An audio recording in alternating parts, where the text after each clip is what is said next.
Bon, j'avais fait des études de philosophie, et puis après ces études de philosophie, j'avais fait des études de psychologie, psychopathologie. Et il y avait une chose qui m'avait frappé et intrigué. N'est-ce pas, la civilisation occidentale a été depuis très longtemps, depuis l'âge grec, familière du phénomène de la folie. Les fous sont présents dans les pièces de théâtre, dans la littérature, on a parlé sans arrêt de la folie, et il a fallu attendre le 19e siècle pour que la folie devienne un objet de science. Or, à partir du 17e siècle, le fou a été mis à part de la société, il a été cloîtré, et mon histoire de la folie doit s'illustrer dans un des plus célèbres tableaux de la peinture hollandaise, dans Frans Hals, c'est-à-dire dans Les Régentes. Dans Les Régentes de l'hôpital. Ces cinq vieilles femmes, pardon, qui sont là, autour d'une table, et qui ont pour profession de tenir, de diriger cette maison d'enfermement où, au XVIIe et plus tard au XVIIIe siècle, on enfermait toutes les inutilités sociales, tous les perturbateurs sociaux. Ces femmes sont effectivement l'expression de cette rationalisation de notre société qui a mis à part la folie. Tiens, en quelque sorte, c'est à partir de là que la science de la folie a pu se développer. Qu'à partir du moment où justement on avait rompu avec cette vieille familiarité qu'on entretenait autrefois avec la folie.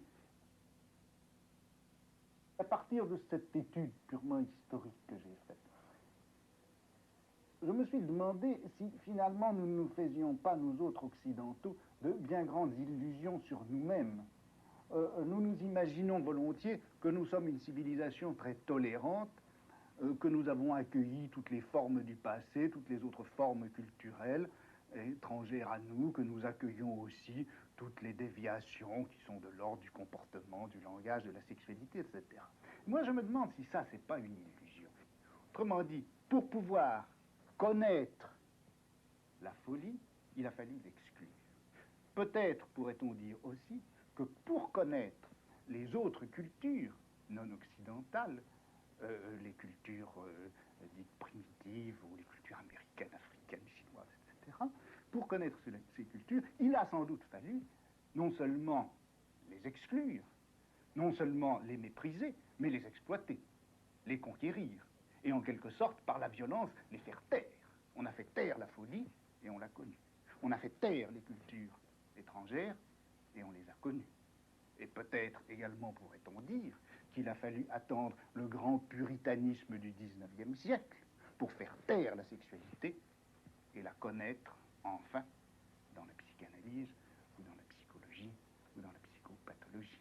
De telle sorte que, si vous voulez, mon hypothèse c'est ceci, l'universalité de notre savoir a été acquise au prix d'exclusion, d'interdit, de refus, de rejet, au prix d'une espèce de cruauté à l'égard de toute la réalité.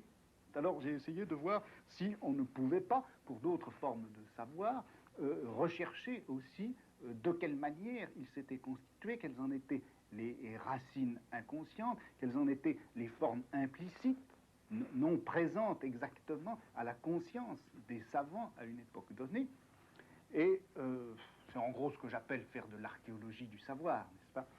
Et c'est ainsi que dans les mots et les choses, j'ai essayé de comparer un certain nombre de domaines de savoir différents, biologie, l'économie, la linguistique du XVIIe au XIXe siècle, et essayer de voir comment ces domaines de savoir, qui sont tout à fait différents les uns des autres, obéissent cependant à un certain nombre de lois communes, de règles communes, règles qui sont forcément inconscientes dans la mesure où elles font communiquer entre eux des domaines de savoir qui sont ignorés, enfin que les savants de chaque domaine ne connaissent pas.